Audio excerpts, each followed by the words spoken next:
Please give a big round of applause for Maria Flynn, President and CEO of Jobs for the Future. Good morning, everybody. Welcome to Horizons. It is so great to see all of you here, and we are super excited to be back here in New Orleans on the same stage where we first launched Horizons back in 2018. Our theme for this year, Dare to Be Brave, really felt like a great idea when we rolled it out last year. But I have to be very honest with you, it has been weighing on me in the months leading up to today. Because this is not an easy time to be a leader, let alone a brave leader. And all of us in this room are leaders, whether we're leading a project or a team or an organization. So let's start off with a show of hands. Who feels that this is a challenging time to be a leader? Yeah, lots of agreement with that. Because in times like this, it can be really hard to know, like, what's the right thing to do? So I have one more show of hands, which is how many of you are familiar with the term a Thelma and Louise moment? Is that right? Yeah. So sounds like some of you for sure. So it's from a movie of over 30 years ago, Thelma and Louise. And let's take a look at the Thelma and Louise moment.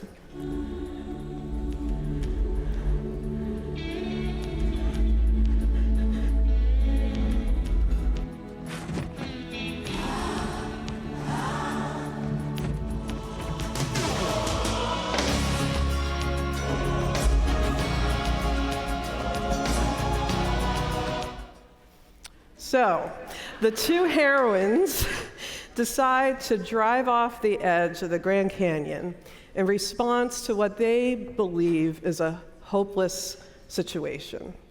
And details of the plot aside, I'll say that, I was certainly rooting them on in this moment.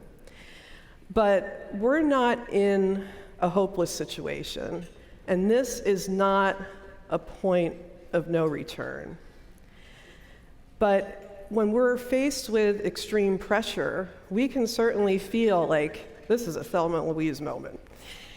But the courageous decisions for us to be making in these moments are the ones that are true to our organization's mission, and the ones that keep us in this moment while also keeping us on the path to where we need to be in the future. That's the kind of bravery that's needed of us now, the ability to make decisions in the moment while keeping our eye on the long game. So this is not a point of no return. Bravery today is staying the course. And times like this, extraordinary times like this, they call for a new type of courage, a new profile in courage. And what are the elements of that profile? Well, I've got 4 of them that I'm going to walk you through. And let's get started with the first one. The courage to stop defending systems when they don't work. This is something that David Brooks wrote about back before the election. He wrote, "Populists promise to tear down systems. Liberals need to make the case for changing them in a comprehensive and constructive way." So broadly speaking, I think we could say that Brooks largely got this right? We're seeing lots of examples where conservatives continue to blow things up without plans to rebuild. And a lot of times liberals kind of fall into this trap, so to speak, of defending systems even when they aren't working. And let's be honest, I think we're all here today because we all share an agreement that our education and workforce systems in this country are not working. They're not working for learners and workers, and they're not working for employers who are seeking talent. But yet, when the going gets tough, we often have a reflex to really defend these systems, even when they're not working. So why do we do that? Well, I found an answer in the work of Thomas Merton. He was a Trappist monk. My father was a huge fan of Merton, and my dad passed away last year, and that's what brought me back to Merton's writing. But Merton, in his time, he was often slammed for his criticism of things like US foreign policy and American capitalism in the Vietnam War. And Merton, he told his biographer, "When I criticize a system, readers think I criticize them. And that's because they fully accept the system and identify themselves with it." So I can really relate to that. For many years, I was a civil servant at the US Department of Labor. And during that time, I deeply identified with the public workforce system. And I took the criticism of that system really personally. But in the years since then, I have really found the courage to say the quiet parts out loud and to acknowledge that the system is really very bureaucratic, and an imbalance exists, an imbalance where we often find ourselves defending the system itself rather than really looking out for the workers and the employers that the system is designed to serve. So how do we kind of move away from this tendency, this reflex, to identify so deeply with these systems?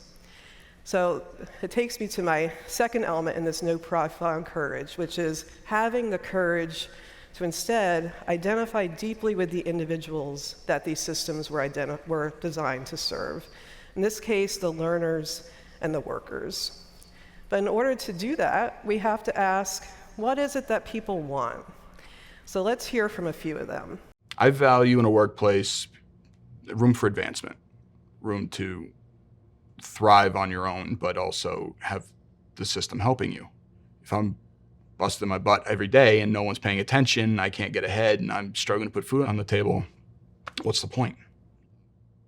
A flexible schedule is definitely better than a fixed schedule. As a single mom, I have to shuffle my kid to and from school, and I have to be able to have the flexibility to be able to do that. A good job feeds my family and keeps me happy.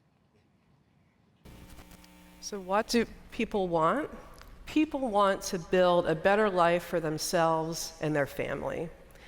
And the best path to a better life is through a quality job. The problem is that millions of Americans don't have quality jobs, and that's the problem that we're trying to solve by advancing economic opportunity and broadening economic advancement for everyone, including workers who don't have four-year college degrees, people of color, women, and individuals who have been impacted by the criminal justice system. Back in 2023, only 38 million Americans who faced barriers to economic advancement were working in quality jobs.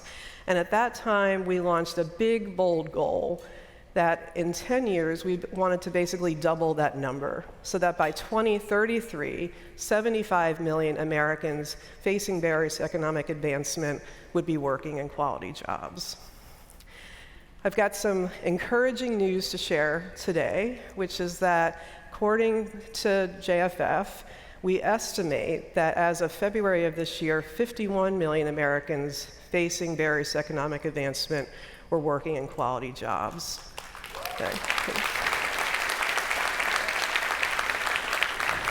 So we feel very encouraged by this progress and this estimate, and you're going to get to hear a lot more about this over the next 2 days. But to get to 75 million remains really an audacious goal. And so what's it going to take for us to get there? I think the two greatest levers that we have to pull are to fix what's broken and to invent the new.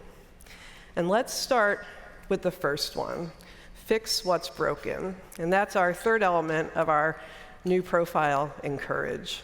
And this is what David Brooks was calling on us to do when he said we need to change systems in a comprehensive and constructive way.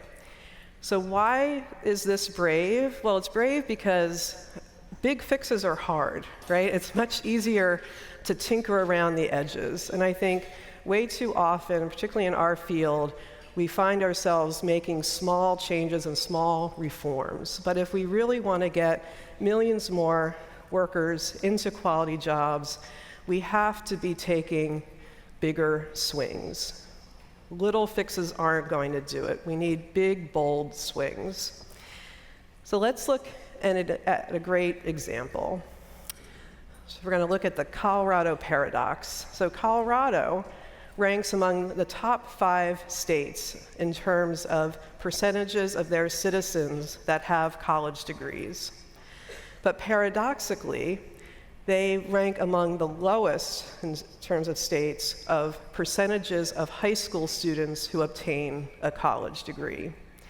So to address this, the state tried a lot of different siloed efforts, but the results really weren't adding up. And so Governor Jared Polis launched a secondary, post-secondary, and work-based learning integration task force, also known as the Big Blur Task Force. And a couple weeks ago, just 3 weeks ago today, he actually signed an executive order really doubling down on this and pulling more state agencies into this effort that's designed to remove the barriers between education and employment. The governor is making the Big Blur a real cornerstone of his administration, and we're starting to see the results. We see now that half of all Colorado high school students will have access to career training and/or earn college credits while in high school. At JFF, we're really excited to be supporting the Colorado leaders that are advancing this work because it's built on a vision of bold reform that we first outlined back in 2021. And at that time, we coined the term the Big Blur in a report that called for a radical reimagination of the last 2 years of high school and the first 2 years of post-secondary and the policy changes that would be needed to make that happen. Because we know that for generations, a high school diploma has been the ticket to a good job in the US, but that's not the case anymore. In fact, the research is showing us that by 2031, 85% of good jobs in the US are going to require some sort of post-secondary education. So the Big Blur is inspiring Colorado to think bigger, to think more expansively. And we all need to be thinking more expansively. But what is holding us back from doing that? Well, 3 years ago, right here on the Horizon stage, Heather McGee diagnosed this problem for us. We are really being held back, that our collective economic progress is really being held back by a lie. And that lie is the lie of the zero sum. It's a model that says there's sort of a fixed pie of well-being. And if one group gets a bigger slice, the other group must get a smaller slice. It is a very dominant way of looking at the world in the US. And over the past couple of years, we've had 2 other big thinkers join us at Horizons who also really dive into this kind of theory of the zero-sum lie, Ezra Klein and Derek Thompson. And the 2 of them recently collaborated on a new book called Abundance that I encourage you to read. And in that book, they talk about the scarcity mindset, which is that in order to really get beyond this zero-sum lie, we need to be thinking about abundance, right?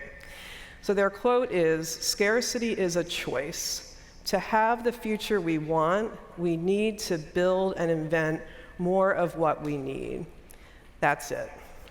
So that's the concept that really leads us to our 4th element of our new Profile and Courage for 2025, the ability to build what's new. So why is this brave? Why do we think that it's courageous to try to build the new? Because I think for too often, we are really stuck in our own self-limiting beliefs, right? I think this happens to all of us in a lot of different ways. But we really need the courage to really break out of that and to adopt more of an entrepreneurial mindset, a mindset that's really focused on building and inventing and creating solutions where they don't yet exist. So this idea of kind of inventing the new is why an explicit part of JFF's strategy is to directly invest in mission-aligned startups through JFF Ventures. And these are mission-aligned, tech-enabled solutions that are really focused on the importance of driving economic advancement for all. And a great example of one of these companies is Pace AI. Pace AI is a language learning platform that is geared towards adult learners, especially recent immigrants, 60% of whom are underemployed or unemployed. This is something that co-founder Victoria Pu witnessed firsthand, because her father, who immigrated from China to the US, had engineering degrees in his home country, but got his start in the US washing dishes in the back room of a restaurant. Not because he didn't have the technical skills, but because he lacked the English language skills needed to get a quality job in his career field. Too often, the solutions like this, they overlook learners who are not proficient in the English language. But Pace AI meets learners where they are in 250 different languages. And this is the kind of expansive thinking and kind of invention of new solutions that we need more of.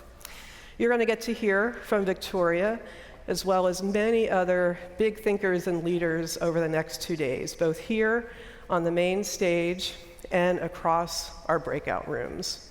You're also going to have a lot of great opportunities to interact with your other fellow attendees, over 1,600 individuals who really share this mission of economic advancement for all.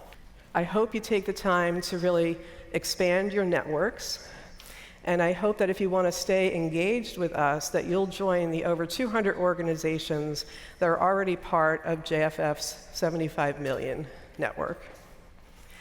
I want to thank our sponsors who make this event possible: Ascendium, Bank of America, Google, JP Morgan Chase, Walton Family Foundation, Walmart, and Workday, and all of our sponsors. Please join me in thanking them.